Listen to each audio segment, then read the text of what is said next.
Hola, ¿qué tal? Bienvenidos a La Hora Camacho, todos los cadistas de buena voluntad. Vamos con un nuevo pasaje cadista, ya lo han visto en el título del mismo, y si hubiera alguna duda, si faltaba algún dato más, tengo aquí conmigo la torre de preferencia. Habitualmente la suelen ver ahí detrás, en mi estantería, en mi librería, pero hoy quiero que esté aquí en un lugar preferente, ya que vamos a hablar de ella.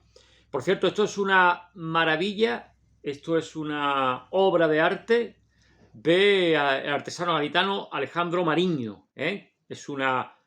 La torre de preferencia es maravillosa. Yo soy un enamorado de las cosas de Cádiz, ya lo saben, de todo.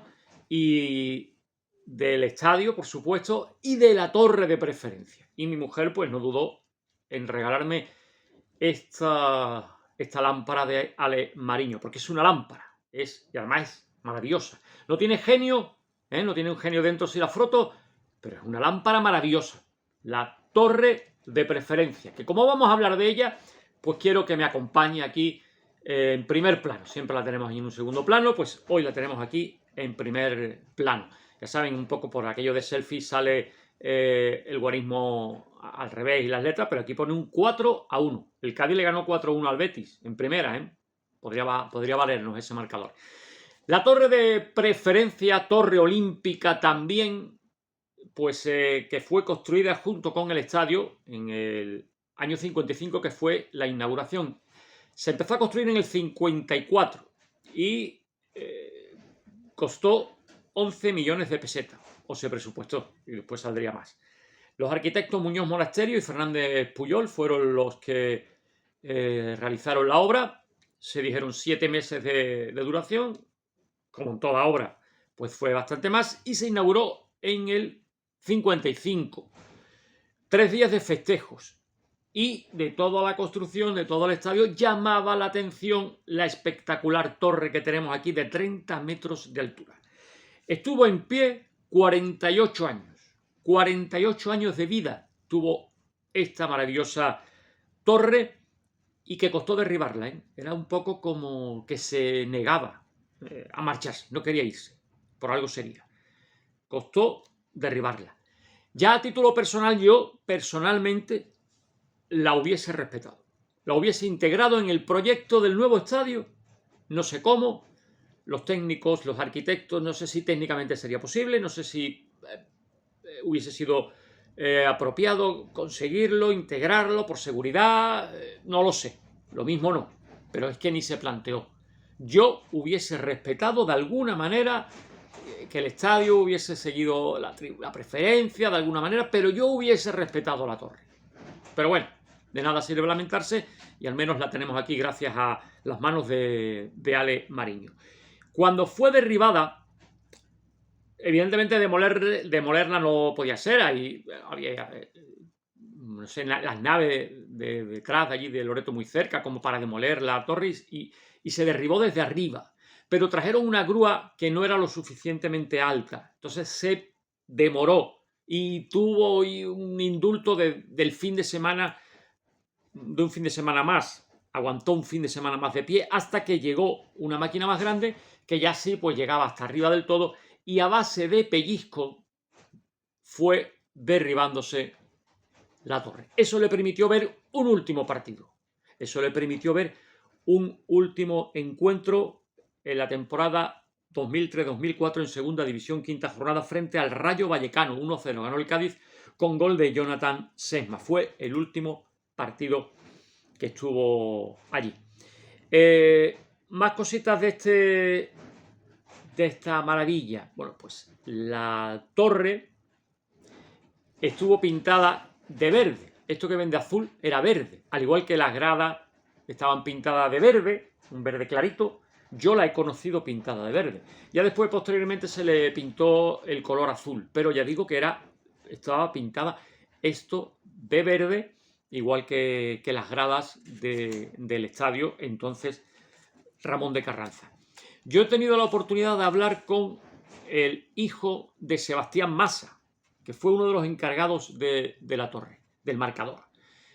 Estuvo hasta 1974 Sebastián Massa, y bueno, pues entre otras cosas, comentaba, bueno, pues que cuando llegaba un partido subía estas tablillas, pues lógicamente para que se viesen por todo el estadio tenían un tamaño considerable.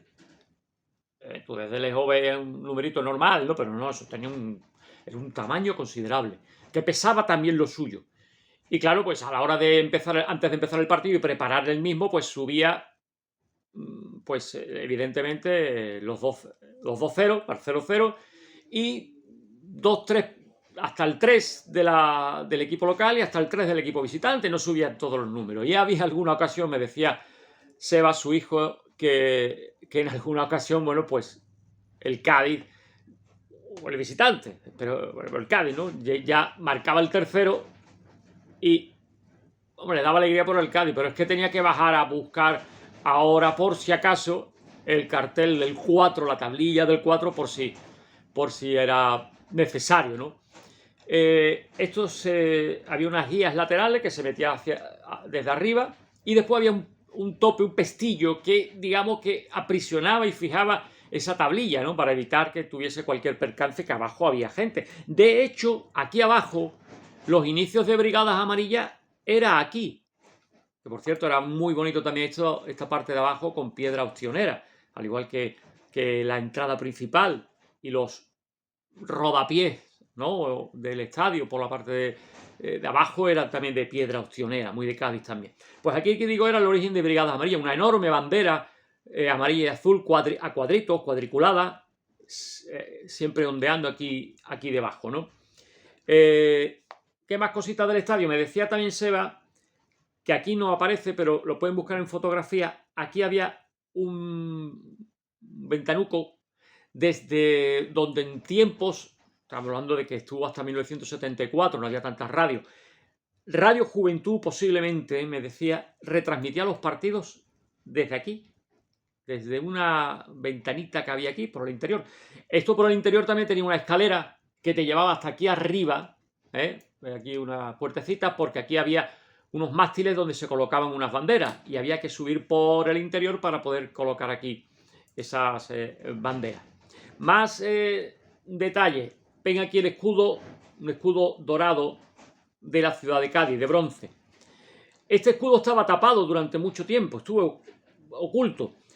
Aquí abajo había un par de chapas, había una chapa pequeñita y una chapa más grande, circular, aquí arriba, y una más pequeñita abajo. Abajo estaba el escudo de la ciudad y arriba, en una chapa grande, el escudo del Cádiz. En una de las remodelaciones, unas reformas, unos arreglos, se quitó esa chapa grande que venía con el escudo del Cádiz y la pequeñita con el escudo de la ciudad de Cádiz, y debajo estaba este escudo de bronce con el escudo de la ciudad, y ya se quitó la chapa y no se puso otro, y se respetó este escudo de bronce, que es el que siguió hasta los últimos días de la torre.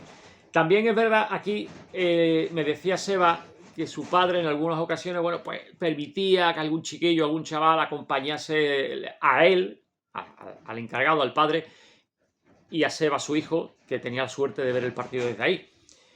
Y alguna vez, pues, abría la mano y permitía que algún chiquillo viese el partido también desde ahí. Cuando la cosa se desmadraba y aquello ya empezaba a ser, bueno, pues evidentemente no cortaba el grifo y allí no subía nadie.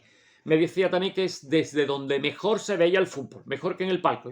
Y puede ser cierto. Y digo puede ser porque es de las cosas, de las espinitas que a mí se me han quedado. Yo he estado en el estadio, fondo sur, fondo norte, cuando era el antiguo, en preferencia, en la tribuna, con visera, sin visera he estado yo también en el estadio, en todas las dependencias, sala de prensa antigua, sala de trofeo antigua, vestuarios antiguos, pero aquí no. Aquí nunca. También es verdad que la grada de preferencia, yo he estado más tiempo en los fondos que en preferencia, pero las veces que yo he estado en preferencia, que también he estado evidentemente muchas veces, pero menos, siempre me quedó esa espinita. Subir, falta aquí las escaleras, unas escaleras que había aquí, subir aquí arriba. Me quedé con eso, no pudo ser. Los trabajadores llevaban unas gorras azules y amarillas, lógicamente, por los colores del Cádiz. Y bueno, pues era un símbolo del Cádiz, ¿no? De nuestro estadio. Y bueno, pues esta torre, como ven, había un número, un guarismo, un dígito para el local y uno para el visitante. Ha estado a punto de llegar a tener que poner un marcador aquí que no, o al menos yo no lo recuerdo, de haberlo visto no, pero de los actas tampoco sé si se llegó en los años 50, tendría que mirarlo detalladamente si hubo algún 10 o algún 11. Yo no lo he visto. Sí he llegado a ver en Copa del Rey en el año 83 ante el Ceuta 9-0, a punto, y en el año 85 también en Copa frente al Mairena 9-0. El 9-0 del Ceuta con 3 de Mágico, 3 de Dieguito, 2 de Vilche y 1 de Manolo. Y el 9-0 frente al Mairena, 3 de Dieguito otra vez, 2 de Francis, 2 de Generelo, 1 de Pintiño y 1 de Francisco. 9-0, a punto de tener que estar aguantando el 1 con la mano porque no había sitio, no había soporte aquí para poner el 1 del 10-0. También ha presenciado, porque el Cádiz B venció por 10-0 a Legabrense en una liguilla de ascenso con Sebastián Herrera como entrenador, con Pablo Sánchez como delantero, Dani Migueles, Falcón de portero, en fin, aquel Cádiz B que consiguió el ascenso en un grupo con el Legabrense, el Castilleja y el San Roque de Lepe. El Cádiz ganó al Legabrense, el Cádiz B 10-0, se jugó en el entonces Carranza, pero ya no estaba la torre. Ya no estaba la torre, entonces pues no hubo ese problema. También el mítico 7-2 al Deportivo de La Coruña con 3 goles de Pepe Mejía, 3 goles de Salva Mejía y 1 de Mágico. 7-2, esa foto la pueden encontrar todavía de Kiki. Se ve la torre y ese 7-2. Y después un 5-1 en Primera División, mítico también al Real Valladolid, la 83-84. 2 de Dieguito. Dieguito siempre cuando había goleada, mojaba por doble o por triple. 2 de Dieguito, 2 de Mágico y 1 de Javi en propia puerta. Moré, un histórico de Valladolid, fue el que consiguió el tanto del Valladolid. Y antes, en la 81-82, es la primera goleada del Cádiz en Primera División, 5-1 también al Castellón.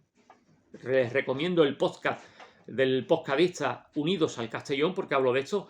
2 de Mané, 1 de Amarillo, 1 de Escobar y 1 de Pepe Mejía. Julio Prieto, el que jugó después en el Atlético de Madrid, fue el autor del tanto del Castellón. Son algunos de los marcadores que esta torre ha presenciado. Y el 4-0, por supuesto, del Barcelona, de la 90-91, Pepe Mejía de Ertici y 2 de Quevedo, también presenció y tuvo aquí un 4-0 del Cádiz al Barcelona. Bueno, pues esto era un poco lo que queríamos traer aquí en cuanto... no sé si no se me olvida nada de lo que tenía apuntado, nada, si está todo lo que quería contar lo he contado.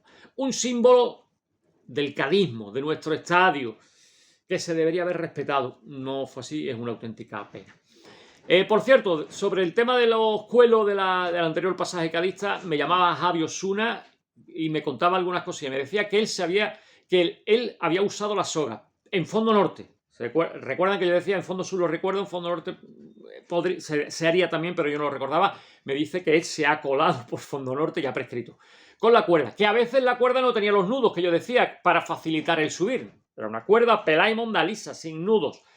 También me decía que él se ha colado por las ventanas de los urinarios, como yo decía aquí, como otro método. Y también, hablando de esta piedra ostionera, esos rodapiés de piedra ostionera, pues cogiendo carrerilla, impulsándose, poniendo el pie, impulsándose en este rodapié que había de piedra ostionera, se elevaba y arriba un compañero lo agarraba con la mano y lo subía hacia arriba. Era otra forma de colarse por la grada de tribuna, aprovechando ese balcón, ¿no?, que había en la zona de tribuna. Esto como apuntes, que Javi Osuna me llamaba y me comentaba 2 o 3 cositas más sobre los cuelos o la forma de colarse en el Estadio Carranza para ver los partidos del Cádiz. Y hasta aquí este homenaje a la torre de preferencia. Ya saben que canto siempre algo de carnaval que tenga relación con algo de lo que estamos hablando, pero no, hay muchas coplas, sobre todo de Juan Carlos Aragón, que hablan de la torre de preferencia. Pero no, yo no voy a hacer no voy a cantar aquí ninguna copla de la torre de preferencia. Lo dicho, ya saben, mítica, bonita, me encanta, que me acompañe aquí y la recuerdo siempre, porque la tengo presente cada día. Ale Mariño, por si quieren hacerse con esta lámpara maravillosa, pero que no tiene genio. Que nos vemos en el próximo pasaje, o mejor dicho, con la previa del próximo partido, aquí en La Hora Camacho. Os quiero.